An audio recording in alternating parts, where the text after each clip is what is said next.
ജലീലിനെതിരെ ഈ ആരോപണം ഉണ്ടായ 2018 അദ്ദേഹം രാജിവെച്ചിരുന്നു. ഇ പി ജയരാജൻ രാജിവെച്ചപ്പോൾ അതിനൊരു ന്യായമുണ്ട്. അദ്ദേഹത്തെ ഒരു കോടതി ശിക്ഷിച്ചിട്ടില്ല. അദ്ദേഹത്തിന്റെ പേരിൽ ആ സമയത്ത് ഒരു കേസില്ല.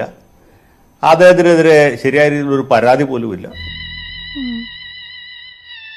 ഇതെന്തും മറിമായും എനിക്ക് ഭ്രാന്തായി പോയതാണ്, അത് നാട്ടുകാർക്ക് മൊത്തം ഭ്രാന്തായ. ഒരാരോപണം ഉയർന്നു വന്നു, അദ്ദേഹത്തിന്റെ ബന്ധുവിനെ നിയമിച്ചു എന്നുള്ള യാഥാർത്ഥ്യം നമ്മുടെ മുമ്പിൽ നിൽക്കുന്നു.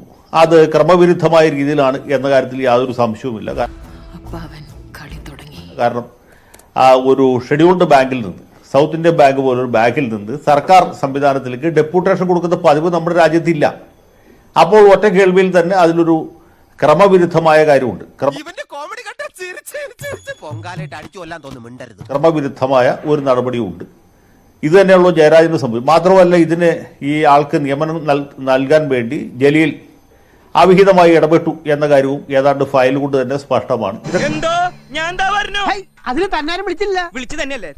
ഇതൊക്കെ മാധ്യമങ്ങളിൽ വന്നതാണ്. അപ്പൊ ജയരാജൻ രാജിവെച്ച പോലെ അല്ലായിരുന്നെങ്കിൽ മറ്റ് പല ആളുകളും, ഇവിടെ ശശീന്ദ്രൻ രാജിവെച്ച പോലെ നമ്മുടെ ഓർമ്മയിലുണ്ടല്ലോ, ഇവരൊക്കെ രാജിവെച്ച എന്തിന്റെ അടിസ്ഥാനത്തില്ല, കുവൈറ്റ് ചാണ്ടി എന്തിനാ രാജിവെച്ച, അതുപോലെ ഒരാൾ രാജിവെക്കും. അത് നമുക്ക് മനസ്സിലാക്കാം. അവിടെ ധാർമ്മികത പറഞ്ഞാൽ മനസ്സിലാക്കാം, രാഷ്ട്രീയ സദാചാരത്തിന്റെ പേരിൽ. ഇപ്പോൾ ലോകായുക്തയിൽ നിന്ന് മുഖമടച്ച് അടി കിട്ടിയതിന് ശേഷം ആ സമയത്ത് അദ്ദേഹം രാജിവെച്ചെങ്കിലും പറയാം, ലോകായുക്തയിൽ നിന്ന് ഒരു ഉത്തരവ് വന്നു, ഞാൻ രാജിവെച്ചു. അദ്ദേഹം അധികാര കസേരയിൽ അള്ളിപ്പിടിച്ചിരുന്ന അവസാനം വരെ അതിൽ കെട്ടിപ്പിടിച്ചുകൊണ്ടിരുന്നതിന് ശേഷം നിവൃത്തിയും നിക്കക്കള്ളി ഇല്ലാത്ത സമയത്ത് രാജിവെച്ചതിന് ശേഷം ഇത് ധാർമ്മികതയാണെന്ന് പറഞ്ഞാൽ അതിലെന്ത് ധാർമ്മികത എനിക്ക് മനസ്സിലാവില്ലേ.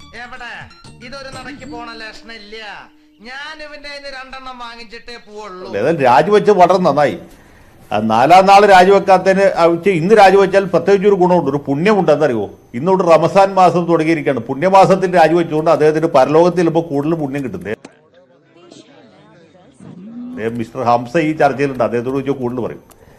ഈ റമളാൻ മാസത്തിൽ ചെയ്യുന്ന ഓരോ പുണ്യകർമ്മത്തിനും പരലോകത്തിൽ ചെല്ലുമ്പോൾ 70,000 ഇരട്ടി അതിന്റെ പ്രതിഫലം ലഭിക്കുന്നത്. അപ്പൊ ഇന്ന് അദ്ദേഹം രാജിവെച്ചുകൊണ്ട് 70,000 ഇരട്ടി രാജിവെച്ച ഗുണം അദ്ദേഹത്തിന് കിട്ടിയിട്ടുണ്ട്. അത് ഈ ഫിറോസിന് മനസ്സിലായിട്ടില്ല.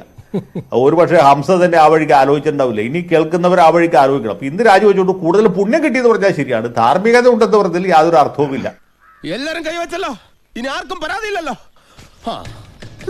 ഇതൊരു കാര്യം മറ്റേടത്ത് ഐഡിയ ആയിപ്പോയി. അവിടുന്നും കിട്ടി, ഇവിടുന്നും കിട്ടി.